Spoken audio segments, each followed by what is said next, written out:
All right, beautiful. Good afternoon, everyone. I want to welcome everyone to this webinar, The Real Deal, Mastering the Job Market in the Age of AI, a veteran's playbook for standing out in an AI hiring landscape in an AI world. Good afternoon. I'm John Popelka. I'm an Army veteran, life coach, and facilitator for today's session. And what brings us here today is to equip our military community, the job seekers, and our mentors and career supporters with a few things. Clear, current, and actionable guidance on how AI is shaping the jobs landscape and how we can all use AI as an advantage and not a threat as we think about our next chapters in careers, or if you're supporting people in their next chapters in their careers. We're going to talk about things like maybe some myth busting. So, what's myth versus fact about AI, quote, taking jobs? And how is AI actually showing up in the workplace? How the members in the military community can prepare now to be more competitive, and how those military members are actually uniquely positioned to be successful in the new AI environments. Got to do a couple of shout outs here. So this webinar is possible through a few partnerships.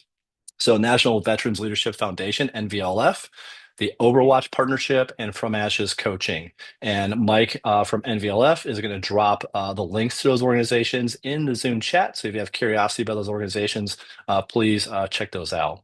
But I'm really also excited about introducing our panelists today. These are people who are experts in their fields, and they're really going to give us a contemporary look at what's happening in the workplace as it pertains to AI.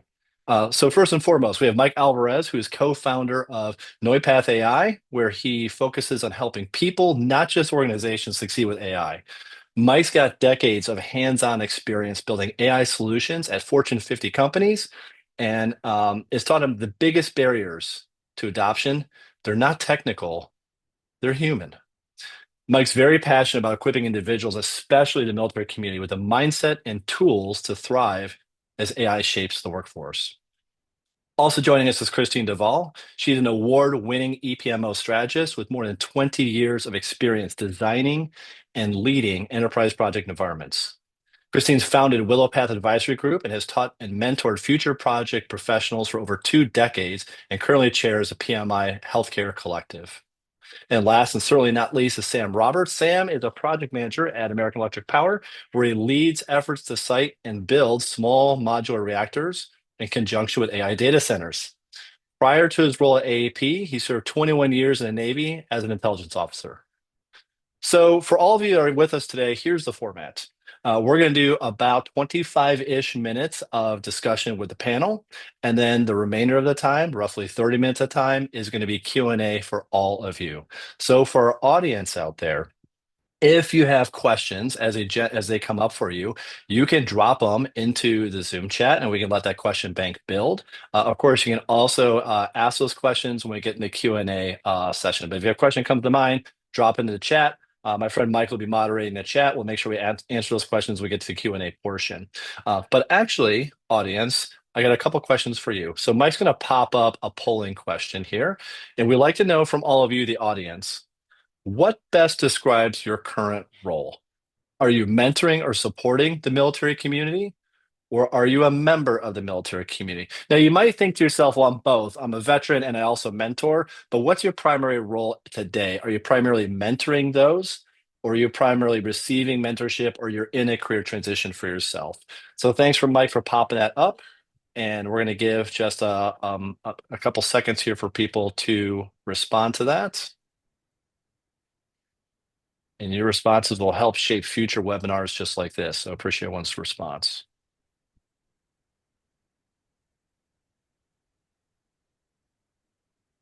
All right. I think that hopefully is enough time. Mike, it looked like or is our popcorn popping slowing down a little bit? Can we take that question down? Great. Perfect. All right.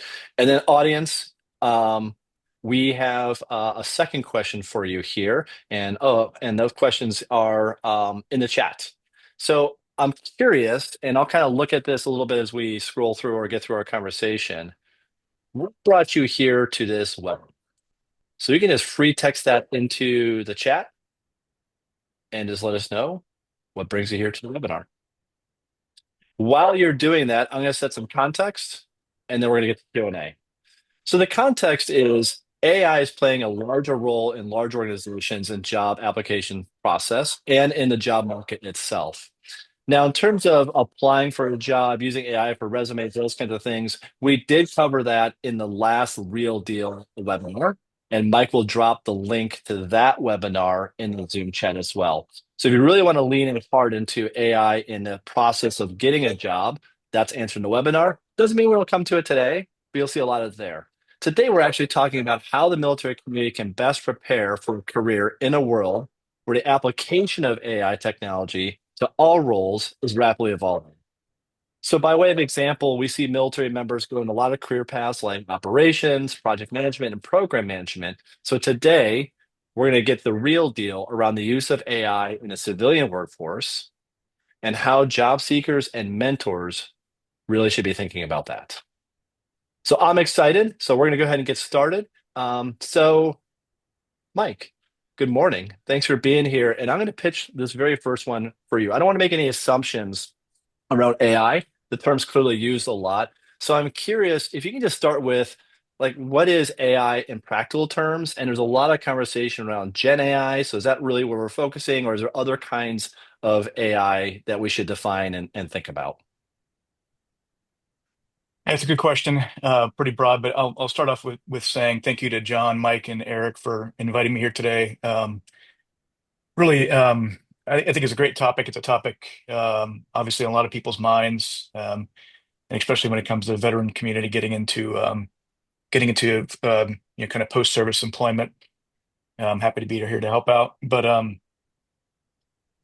so when you think about AI, I think I'll answer it three parts. Practically, AI really is just software that's been programmed to detect patterns in data. That's really it, just basically, or basic terminology. For a very long time, we've been using kind of deterministic coding. So you write code, it follows a certain path, it gives you an outcome. And now we're in this world of kind of prediction or kind of predictive outcomes with AI. Um, the term AI obviously is very broad. It's way overused. It's kind of misunderstood. So a couple ways I like to think about it too are, um, it's really sort of artificial intelligence. It's almost like human intelligence, right? So it's everything that we've created and put out into the universe. A lot of it's on the web and other places that AI has been trained on. This software has been trained on. So it really is kind of the collective human intelligence in some ways that it's just kind of spitting back to you.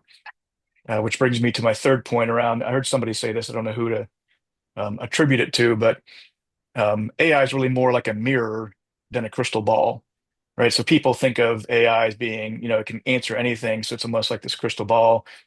But again, it just all it's going to do is reflect back to you what it's been trained on.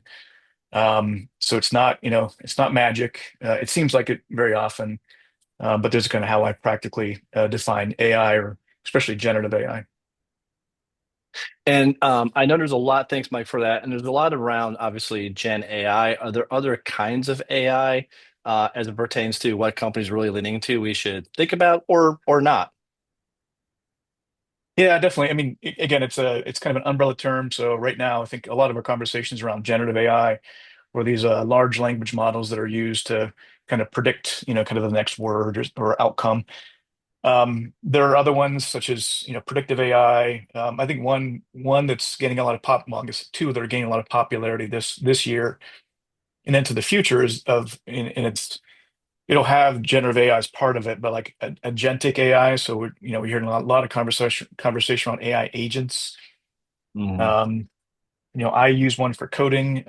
They are quite phenomenal. They can take, an activity and break it down and do reasoning and run for minutes, or, haven't had one run for hours, but they can kind of take a task and really, kind of break it down and um, deliver a lot of outcome with an agentic AI tool. Another one I don't have any experience in is kind of physical AI, which, with all the investment in robotics that we're seeing, people are kind of calling it physical AI. I don't know how many people have access to that, but that's definitely a growing field. Well, I needed physical AI this morning when we had our driveway needed shoveled. So as soon as we get a solution for that, Yes, I'd be all about it, right? I No, know. that makes a ton of sense. So we have like pattern recognition. Certainly, Gen AI is a thing. We have agentic AI that's able to do tasks, etc. So thanks for kind of covering it down. And I'm going to stay with you just for a second, Mike, on this. And then actually, I want to really pitch it over to Christine because I know she's got something to say on where are you showing this? Where is AI showing up? In organizations right now, and do any examples like come to mind? So, Mike, I'll start with you, and then we'll go to Christine, and then Sam. Yeah, I mean, I think I remember the stats. There's all kind of research papers out on this now, but I think an overwhelming majority of organizations are pursuing AI, at least from an experimentation perspective. Um, I think there are some workloads that have been automated in production, so the number starts to get smaller. There are a lot of studies out. BCG had a one in September that came out that said, I think it was like some of the challenges around the people process side, which is obviously why we founded, kind of NeuPath. There was one around MIT. I think 95% of kind of Gen AI efforts are not successful.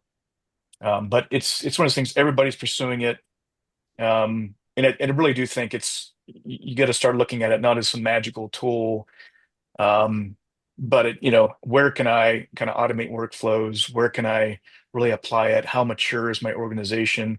How ready is my team, right? Because if the team's not ready, they're going to push back and reject it. Depending on what you're building, how ready is your data?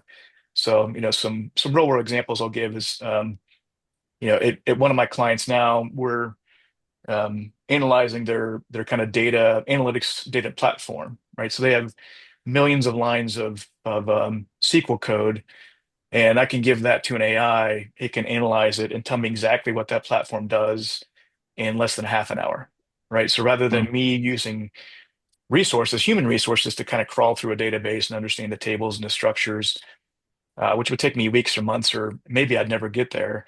I can now do this through AI and be done in minutes. So it's a lot of where I'm using it. Real world example, and the agentic coding experience that's out there now, I think is kind of leading the beachhead into organizations. So a lot of organizations are looking at it to develop software. So there's solutions like Claude Code or other solutions that generate code. The developers are kind of moving more towards a quality assurance role, like making sure the output is accurate. But I know a lot of organizations are leveraging that, especially for greenfield or kind of net new software development. So there's a couple examples. Okay, that makes sense. And so certainly impacts the software development industry. Sounds like with your SQL example, just consuming massive amounts of information that would take humans just hours or days or weeks to consume. Christine, you got a ton of EPMO experience in large organizations as well. Where have you seen or you seen AI use in your experience? Yeah, and Mike, you gave a lot of great examples. And a lot of my years of experience have been in healthcare. So if you take healthcare, and we all are patients at some point in time, if you think about transferring your medical records from one provider to the next, there's opportunities there to automate those records being flowed, or even to have an AI agent call you up and help prep you for surgery, or just to say, hey, how are you doing post your procedure? So there's a lot of just things that are popping up in healthcare where organizations obviously want to take the data that we have and say, okay, can we train our large language models to take these outcomes that we already have examples of and say, okay, let's train the models. And then can we help predict what may happen to this patient population in the future? And so, from my team's perspective that I've seen, as an EPMO, you have to be able to jump in. And obviously, we're on Zoom today, and Zoom has AI. And so, as PMs, we can easily utilize AI. We can talk about this further, but really, how do we utilize AI to jump into these large initiatives that obviously a lot of us have never seen before? So, those are just a couple of examples that I've seen, John, just throughout the last year. Yeah, I absolutely love that. And connecting your thoughts with kind of what Mike laid down is it sounds like a lot of this is new and emerging, right? So everyone's kind of figuring it out. And I think we're going to come back to the idea of, do I need to be an expert in AI or not? But what I'm hearing is it's all new and figuring it out. Mhm. So it's kind of an exciting frontier. Yep. Yep. Absolutely. Um, Sam, you've transitioned and you're over at AEP now. I'm kind of curious, what are you seeing from? I was gonna say you're foxhole because I'm an Army guy, but I think you're from the Navy, so that doesn't work. So from your window portal, I don't know what you see Porthole. from. But Sam, what do you see from where you sit? So I think it's a mixed bag. There are, I think, a portion within the company that are very aggressive in trying to pursue AI, and then there's that portion that's hesitant and wants to kind of you know go into it slowly. I would say that we've got several different AI systems that we're using. There's that internal built AI that the company has. I don't think anyone uses it. Um, it's much more useful in a tailored way. And so we're pursuing tailored options, very specific, whether that be we want to take this specific data and turn it into a usable dashboard or something along those lines. So most of the efforts are on trying to find very tailored solutions. Got it. Can you say more a little bit about the dashboarding component? I know a lot of companies let themselves a good dashboard, and just anything you can add there about kind of the AI piece, and then how humans and people are working in that regard. Uh, this is just my opinion. I think it's more about the people and the humans when it comes to a dashboard than anything else, and it's about what people want to see. Because the AI can spit out pretty much anything. The biggest consternation that we have is trying to figure out what we want that picture to look like. And so I think that is the biggest piece with all this. And the tool, how do you want to employ the tool? Got it. Sam, you hiccuped a little bit on network, but I think we got, at least I heard most of what you said. So the people component is really important there in the dashboarding capability. Perfect. Yep. Yep. So I guess, part of this webinar here of the real deal of AI in the job market is, to what extent should people who are in a career transition um, care or think about all this as we talk about it? Or if you're in a career services or you're mentoring, like how much should you be kind of nudging your mentees or students to think about this? So Sam, I'll just kind of stick with you for a minute. I'm just curious, did this come up as you were thinking through your transition? In your opinion, is this something people should be thinking about in some way now if they're doing career transitioning? Just what are your thoughts there? I didn't know much about AI, and so I was naturally scared of it and hesitant to look at roles that had AI listed in there. Um, yeah, in hindsight, I think that I should have been more aggressive in looking at roles that had AI, because as you get on the outside of the military bubble, you realize that not everyone has that much expertise in AI, very similar to the folks that are on the team within the military or dependents, right? The actual level of expertise is not nearly as high as I thought it would be. Can you say more about that? I think it's just, people who have been working in their career field and AI is still new to them, just like it is to a transitioning service member or dependent. And I don't think it's anything to be afraid of. It's a new tool. I think it's similar to when, Microsoft Office and PowerPoint, when it came out, people were afraid of it. It was scary, right? It's hard to think of that in that terms right now, but back in the day it was. And now I think it's just one of those things where you just have to be inquisitive and be willing to explore and ask those type of questions.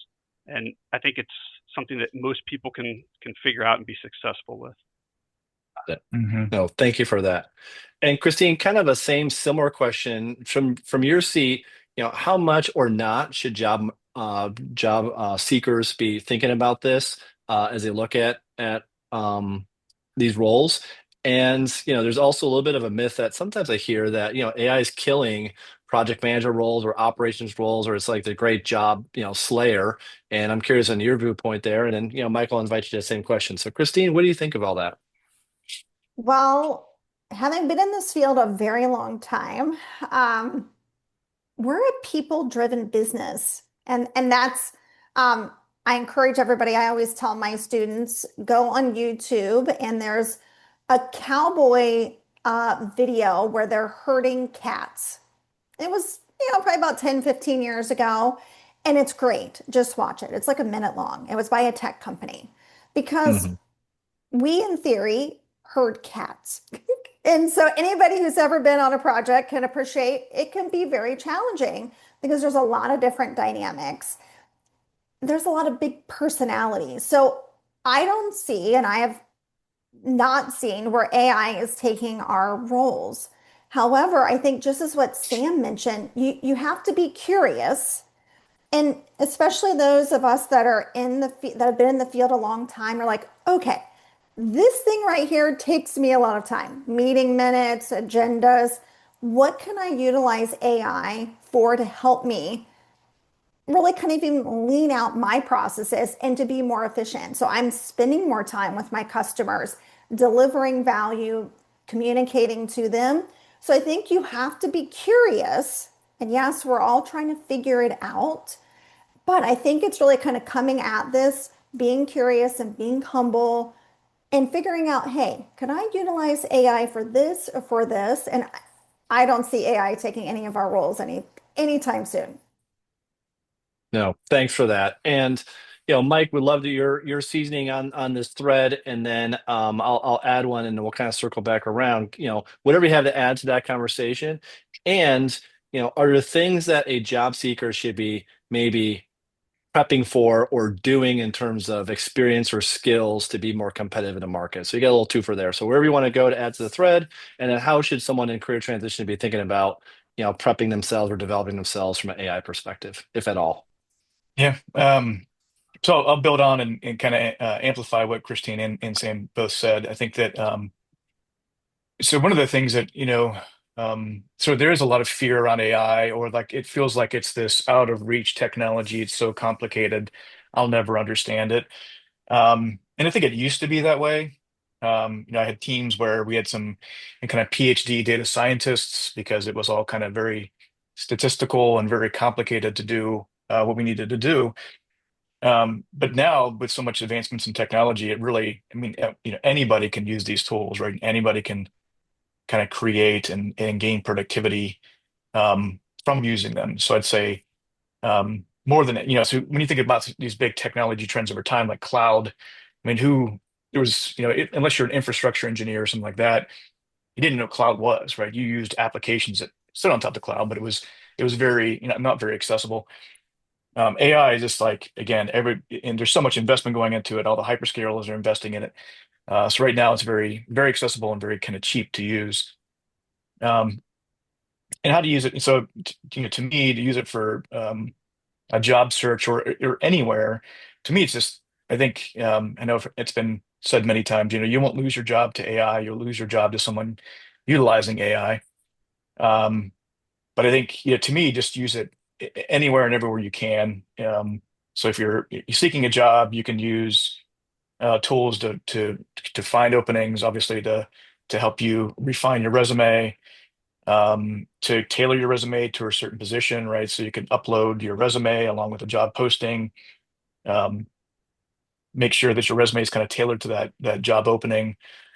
I use it as a sparring partner a lot. Like, how do I do this? What do we, again, I'm leading kind of a data architecture, data transformation for an organization. So like, what should the architecture be? Why do you say that? Which tools would be the best option? There's so much knowledge within these LLMs. They're great sparring partners, right? You have to still then bring your own experience to it. I say, sorry, two things I'll accentuate. One is bringing your own experience to it, right? Not just trusting whatever the AI says. Um, and then secondly is validating everything that comes out of it, right? So I've heard of people kind of losing job opportunities because some of the responses were just too AI, right? They cut and pasted it, which is just not, it's not a good look, right? For someone, it's like, well, is that what you're going to do when I hire you? You're just going to turn everything over to AI and not double check it. And we've all, kind of heard the nightmares that come along with doing that. But it's really easy to kind of get lulled because I sometimes equate it to like a slot machine, so that you put a coin in first time you pull the lever, it's like, wow, this is amazing, right? And especially writing code, right? So like you just keep on doing it and doing it and doing it. Well, then if it gets off track, you just keep on pumping coins back in there, and pretty soon you've kind of sort of bankrupted yourself. So you really gotta you have to be accountable for all of the outcomes, right, and not kind of delegate the ultimate outcome to the machine. Yeah, very well said. So there's a couple things that I picked up on that maybe we can hone in on a little bit. So there's, three main points there. One is bring your own experience into the model. The models don't know everything. Second is challenge the output, whatever it spits out, and you have to have experience. I'm seeing a lot of head nods from Sam and Christina as well. And then the third here is I love this using it as a sparring partner because it seems like what I see is a lot of summarization, right? Help me write this email, summarize this document. It can do that, right? But the idea of a sparring partner, so if I'm moving into any kind of role that requires thought leadership, it sounds like, Mike, you're using AI as a way of really being that thought partner with you to really help you expand your kind of solution set. Absolutely. Yeah. So it really does. I mean, it is like an Iron Man suit in many ways, right? So it really does accelerate what you can do and what you can build. It allows you to scale individually, right? So you can do more. Um, and part of it, sorry, John, part of the question I didn't ask or answer that you asked is I just think in all of these technology revolutions over time, we've always solved new and interesting problems that we didn't know existed at the time, that the new technology advancement existed. I won't bore you with the patterns, but you can think of electricity, automobile, kind of internet, kind of digitizing everything. There's so many jobs that exist today that just did not exist before. So I think that's where those new jobs will be created.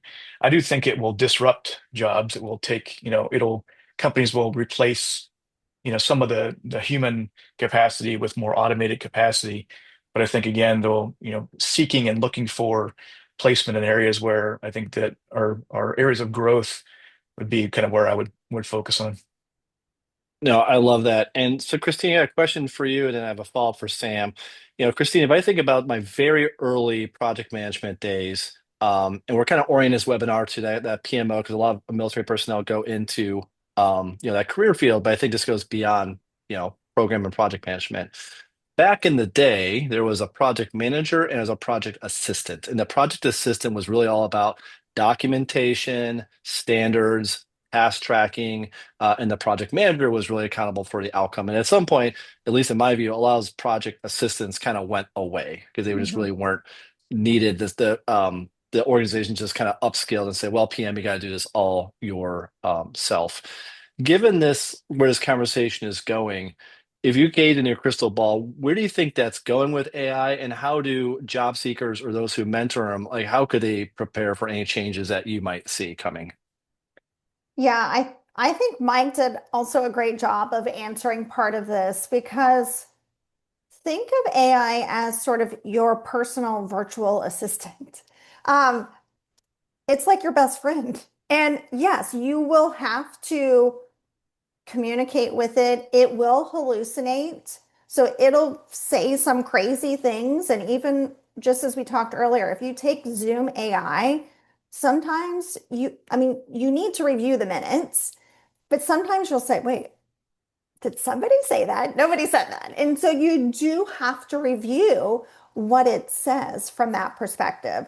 So I think being mindful that, yes, just as Mike mentioned, there is going to be disruption. And I think as a profession, one, we shouldn't be afraid, figure out where we can leverage it. I mean, I've encouraged all of my folks to really let's go do training. Let's be curious. Let's see what we can utilize AI for. Because also we're going to get pulled in, whether we like it or not, into these AI projects. And so we're going to be uncomfortable as we're starting to navigate this whole new landscape. And so I think you have to be curious and humble that we're walking into the unknown, but we're kind of walking into it together. And you still have to look at what AI is producing for you. That makes a ton of sense. And this is beautiful. Almost on cue, I see a hand up. So I have one more question for the panel, and then we're actually going to open it up to Q&A. So if you would like to ask your own question, you may raise your hand, or if you already put it in the chat and you want Mike to ask it for you, we'll keep it in the chat. Let me ask this final question, and we'll go to Q&A. This one's for Sam. Sam, welcome to add your thoughts to any of the conversation. But the question I have for you in addition is if you can go in a time machine and tell yourself something when you're transitioning, hey, you should do these things to ready yourself for an AI-enabled workplace. What would those things be? Two things I think that I would lean into the most would be networking to better understand how AI is being used. And the other piece is translation. And I think every military person that's going into the civilian workforce struggles with translating their skills. But there's a lot that is being used within the military that translates when it comes to AI. And I just didn't see it. And especially as an intel officer, there's so many systems and collection methods that we use that are driven by AI components, and being able to translate that and then network to see how the skills are being used that you might be going after. Those two pieces I would lean into, as opposed to maybe just chasing after a bunch of certifications. I think I would lean into those two first. What might be an example for you of as an intel officer of something transferable that like, maybe it wasn't exactly AI, but something that's like, yeah, this is a transferable skill that that you would be able to share with us. Absolutely. So you just think of what's been in the news recently and some of the operations that have happened, let's say in the Caribbean and Venezuela, right? So part of an intel officer is understanding everything that's on the water for the Navy and where that is. So that's all data that has to be collected, collated, and then the bigger picture has to be kind of spit out from all that data. And we had plenty of tools that were helping us along those lines with human analysts in the loop. But realizing that, hey, you're doing the same thing that companies do with data. You're trying to take that data, turn it out, and spit out, what is the so what behind the numbers. No, great answer. Appreciate it. All right, so I see a hand up, and if I get it right, it looks like Croc I see in quotes. So over to you, sir, for your question. Thanks for being the first one to go. Hey, John, good to meet you. And Sam, I was over in, actually, I'm working in the Special Operations Pacific and got a lot more background from what you just said about what happened in the Pacific, and we're in the Caribbean. And there was actually a lot of AI involved in not only shutting down, but responding. So the military is actually moving very quickly in this. And Christine, it's good to finally see you. But some of the things that we're seeing and some of the questions that I have for the panel, excuse me. I'm currently in transition, and the VA wants to fix my lungs, which is why I can't talk very well right now. But we're using AI to reform our resumes, to make them hit that first hurdle of AI review and things of that nature. And we're very careful to teach everybody that we're working with is you've got to make sure you read your resume. You don't just kick it in to Gemini or ChatGPT and say, write it for me and then submit it, which was what Mike was talking about is you've got to review.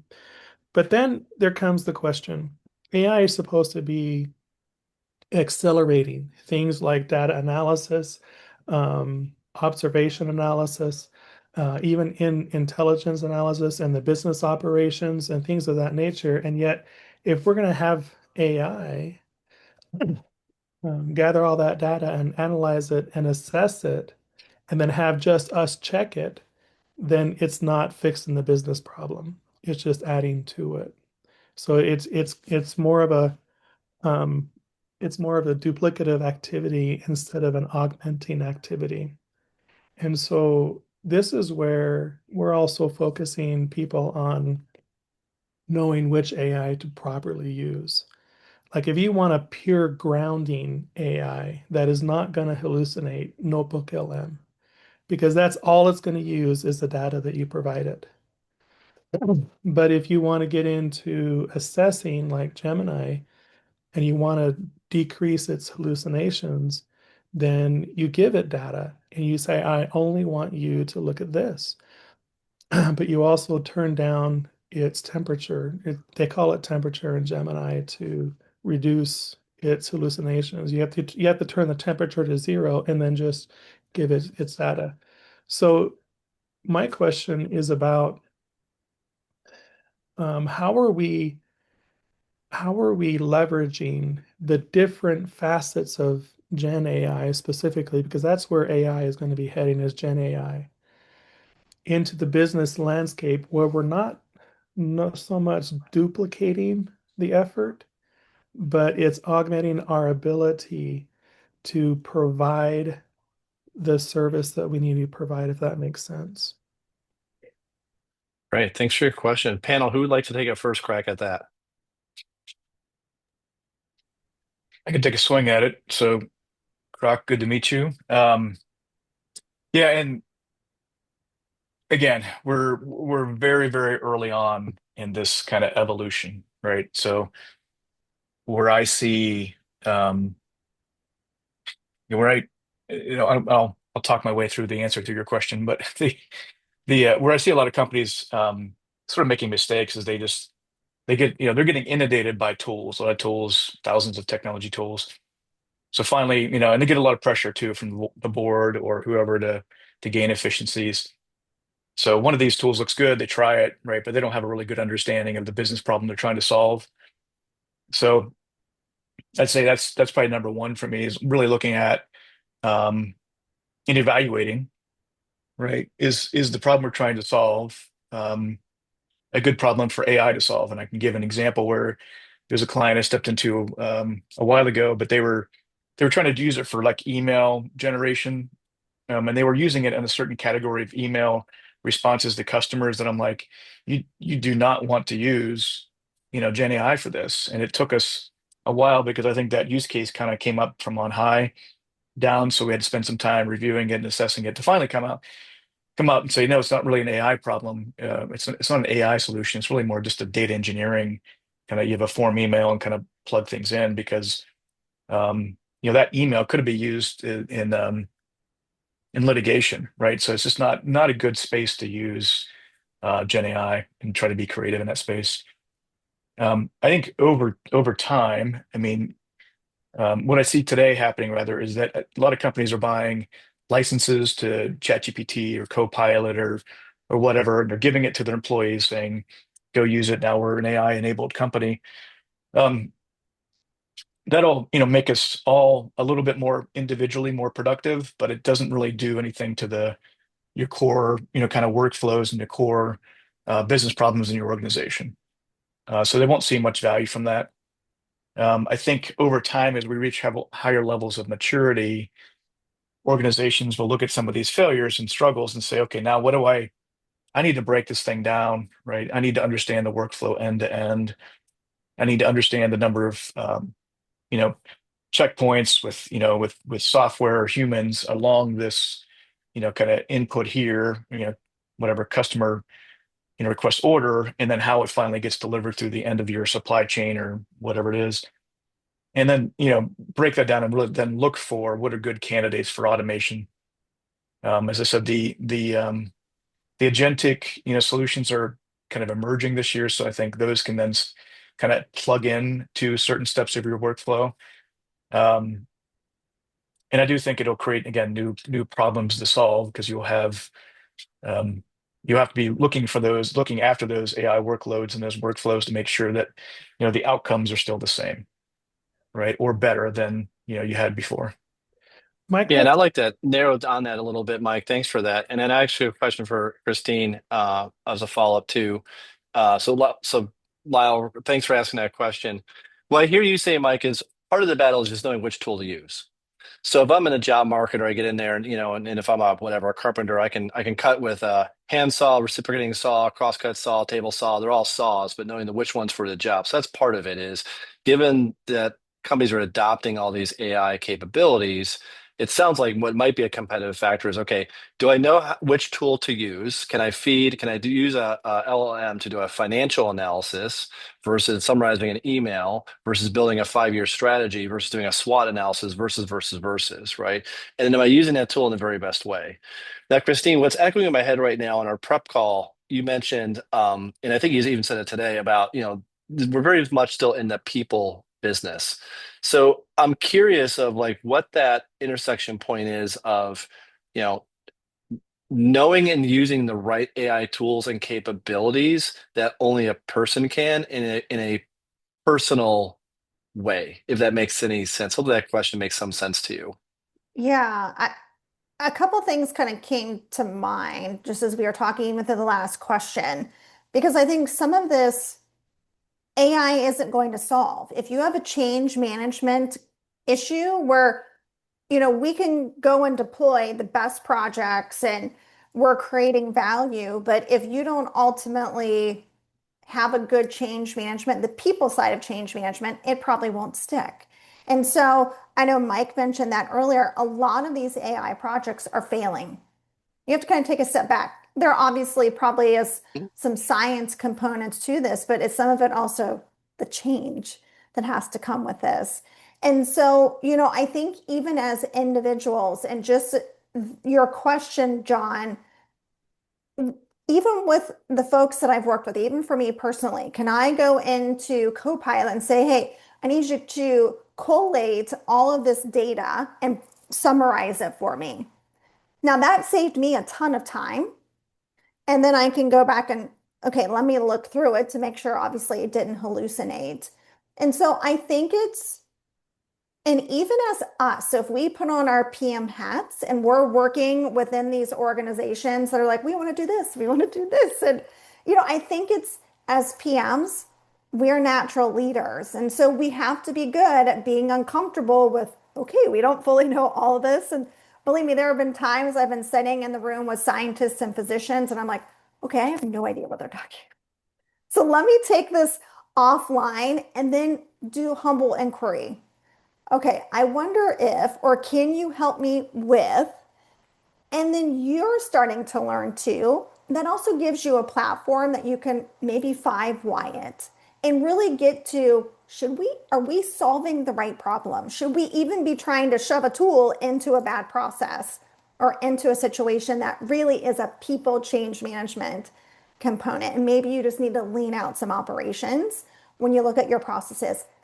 Your tool, just like in years past, if we look at project and portfolio management tools, nobody likes the tools. So then they go and get another tool and they still have the same issues. And so you have to Yep. really look at fundamentally. Right. Because the tool is not the answer. Right. Yeah.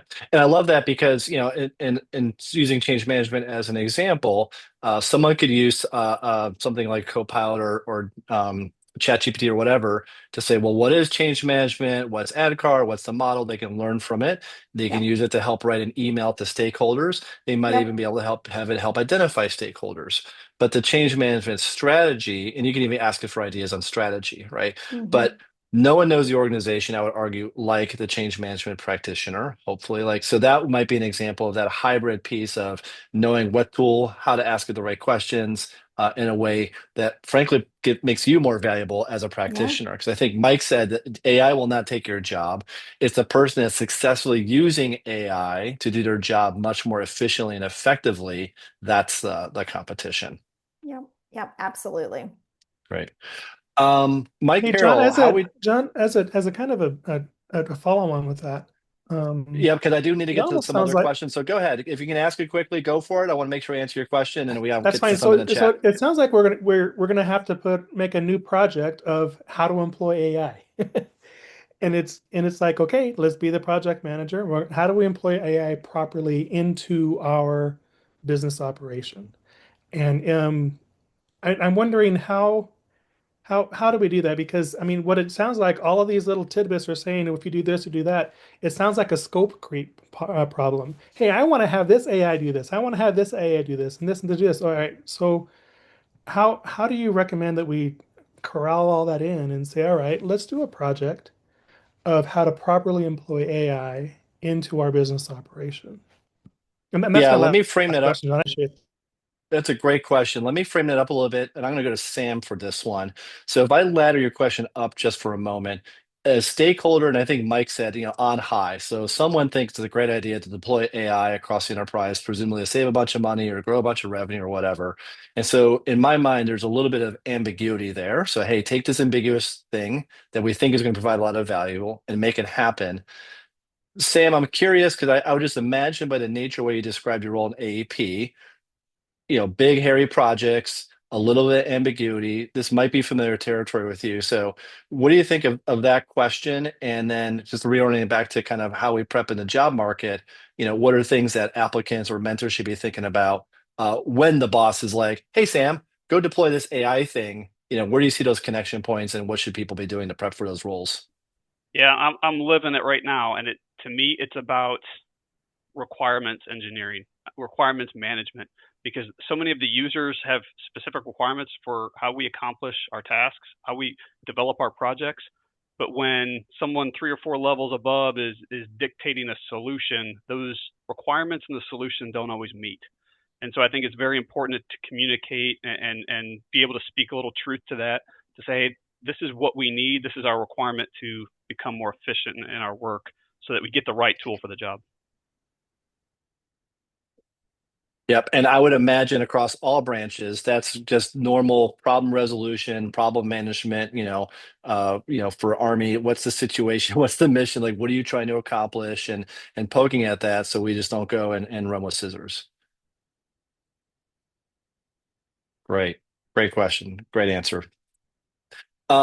Mike Carroll, do we have anything in the chat? I've been seeing some things popping in here. So anything that surfaces in the chat, or if you have a question you want to ask, just raise your hand and I'll call on you for questions for the panel. We have one from Katie. It's kind of geared towards universities, wanting to know what the career services space is doing. And I was going to ask Dr. Joe Giffen, who just dropped off the line since he just spent about 10 years in career services doing a lot of research. But let me kind of reframe it, because what we see from NVLF is a lot of the universities are, and this is probably justified, reactive to the HR departments from business. And there's lots of different AI, as you've touched on. And so if they're dealing with 500 companies, you may have 50 different systems out there. In your experience working with businesses and the HR, what they're doing, what advice would you give universities on how to be a little more proactive in this space? And is there anything they can do to help that? Great question. Panel, anyone want to take a crack at that?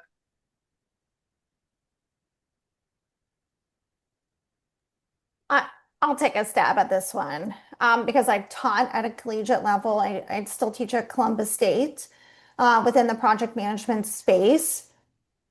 I feel like a lot of us are reactionary, right? And we're still trying to figure out what can you do with it? Because almost like the sky is the limit from that perspective. But even with my students, we talk about it. I have to have very direct conversations. Look, you can utilize AI, but you can't have AI write your entire paper because I'm going to know. And it kind of goes back to how do we enable it as a tool? And especially, how do we take what we have? And just as we were talking about earlier, like when Mike was saying, how do you kind of utilize it to pressure test you and say, does this have a tone? What do we do with this? And so I think utilizing it as a tool, but knowing that a lot of areas, I've seen it with other HR leaders, they're trying to figure it out. Like sometimes you just don't know. So I think even coming at this from a humble perspective and being inquisitive and phoning a friend, if you're in HR, phoning a friend to your IT or AI friends, or do you know somebody who's in an AI governance type of position? Hey, can I bounce some things off of you and really see what we could do? And RPA, so robotic process automation. I know it's not AI, but it is another way that you can automate and look at things across the board. So, I mean, there are so many, back to the tools, there's so many things that you could do, and it can be overwhelming. So I think it's really leveraging people that have some best practice to see what you could do with it. Well said, Christine. And what I worry a little bit about is I would hypothesize that the military community, those in transition, just don't know what to look or ask for. And there might be an opportunity for career services to lean into that space of, hey, you, service member, really need to pay attention to this. And if that means maybe coming to the career center for a lunch and learn or for doing some scenarios and getting feedback, or at least bringing up some awareness, that way you're not going in completely unequipped. Mike, I'm going to put you a little bit on the hot seat here. Um, if a career services organization is kind of at ground zero, what might be some just really real practical, hey, here's like a way to just get started in using AI to provide value to those they serve? Same within career services. Yes, sir. Or any organization really who's like at ground zero with AI and they're trying to service their customer base. And it's like, okay, let's just try and get started. We think AI can add value. We're not sure exactly what's Mhm. next. I think one, I don't know if there's a quote out there or not, but I think, I love the idea of just kind of action is the best way to overcome fear, anxiety, that kind of stuff, right? So, uh, first, I would say don't overthink it. Just do something. That doesn't, I wouldn't go out and buy a tool necessarily, but I would try to start, thinking creatively how you can engage and serve your population and include AI in the conversation. I mean, this webinar is a great example, right? I mean, you're combining, veterans trying to find, kind of post-service employment with a couple of organizations that serve veterans in a panel on AI, right? What will come out of this, we don't exactly know, but hopefully it gets people thinking about, well, maybe I should go out and try one of those tools I've been, not maybe afraid to use or I don't know how to use them. So I'd say, there's a lot of ways they can engage their community. Again, webinars, lunch and learns, just getting, kind of a birds of a feather kind of a thing, right? Get like-minded people on a topic together, getting them discussing, maybe work with other placement organizations who also serve veterans, getting two or three or five of those together and having a conversation around how can we better serve our constituents, our population. So I think those are kind of non-technical ways to engage. I think you could kind of ladder that up to all kind of different experiences. Again, I think it's a great way to putting a little bit of context into an AI model around your organization, who you're trying to serve, populations maybe that are missing, kind of or maybe have gaps, right, that you're not reaching just internally, and then how do you reach them? Up to maybe building something, right? It's really not that far out of reach to put some kind of like an AI experience on your web page where you can chat with it, right? You can ask questions of it. It'll give answers.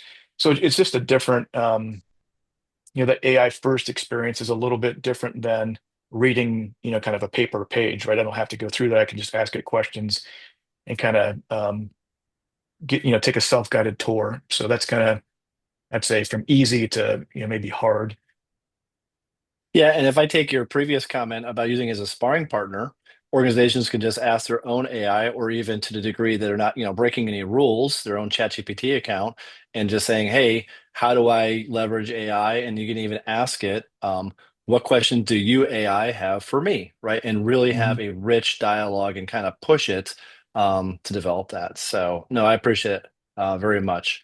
I like watching the time here. So what we're going to do is kind of move the wrap up. So first and foremost, I think our panelists agreed, and hopefully because I'm signing up for it, that if you find them on LinkedIn, I think everyone's available for connection. So anyone, so this whether Mike Carroll with NVLF, Eric Ensel with Overwatch, myself, certainly Christine, Mike, and Sam.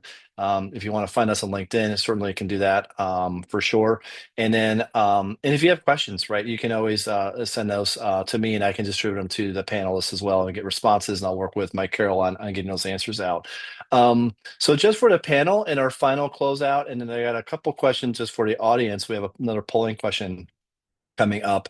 Actually, Mike, why don't we pop that now, and then I'll go to the panel for any final thoughts. So I think there's a polling question here of your feedback of this panel here. To what extent would you disagree or agree that today was a good use of your time? 10 meaning a supreme, excellent, good use of your time, useful, and 0, not at all. So if you don't mind giving us your feedback, we'll leave that up for a moment. And just final thoughts. So Sam, I'll start with you. Just any parting thoughts as we round the bases here. Yeah, I guess my biggest thing would be to anyone who's transitioning is do not be afraid of job requisitions that list some AI in there, and be willing to reach out and have conversations. I will say that, the biggest apprehension people have is the AI that's screening through the resumes. And I know you guys talked about that during the last session, but just realize that it's also a frustration on the hiring side, because I know that we're looking to get people, and a lot of good people being screened out by that. So push through and network like crazy so that you can get those at bats in the interview and move forward. Awesome. Thanks, Sam. Appreciate you. Christine, how about you? Final thoughts? Yeah, I love that. And one thing not directly stated here, but having led EPMOs for so long, I love hiring transitioning veterans. And so, I think it's kind of back to what we talked about earlier, finding an organization that will help you translate your skills in the military to the civilian roles.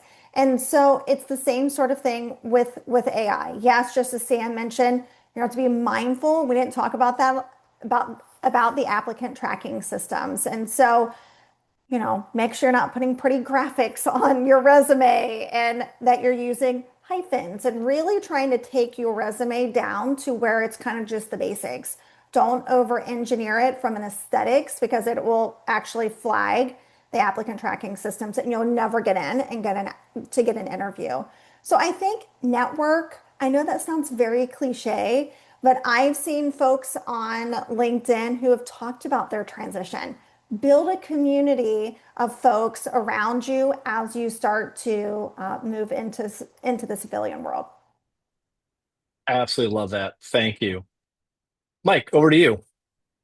Yeah, great words of wisdom from Sam and Christine. So, some things haven't changed, such as, the importance of human connection and networking. Also echo what Alex said in the chat, right? So start using the tools, right? Become familiar with them so you can, what that experience is like. The only final point I'll bring forth is really I mean, every single one of us has a unique life experience or career experience, whether that's military or civilian, and there's things you're really good at or you've really learned over time. And that's not, kind of embedded in any model, right? So John, you were using like a carpentry example. Um, Take that experience, right, and then leverage it as a strength, right? So that experience you have coupled with AI becomes even, more amplified. So I just think about that, think about, kind of, yeah, how to document that, how to bring it out and leverage it in a transition. I love that. And I just feel like I have to add a little seasoning to that. So if you're looking and if you're in transition or you're supporting someone in transition, I highly recommend Christine's, networking. Network those informational interviews. So if you want to be a strategy person, you need to be finding strategy people who are already employed and asking them how are they using AI in a role. Or if you're an IT person or a PM, like whatever your career field is, and for you mentors and career support individuals out there, you should be pushing your mentees in the same direction. How much time are they spending actively meeting people who are currently doing the job that they want, and what do they know about AI and how they can prepare right now, because it's evolving very quickly. I want to really thank Sam, Christine, Mike. Thank you so much for your time today. Also want to thank NVLF for making this possible, as long as the Overwatch partnership. This will be available on replay, and if we did not get to your question, I know there's some other questions in the chat we didn't get to, you can hit us up, and we'll get back to you on make sure your question is answered. That's a wrap. Hopefully, where you are, you're staying warm, and thanks everyone for joining today. Have a great rest of your afternoon. Appreciate you all. Thank you. Thank you. Thanks, team.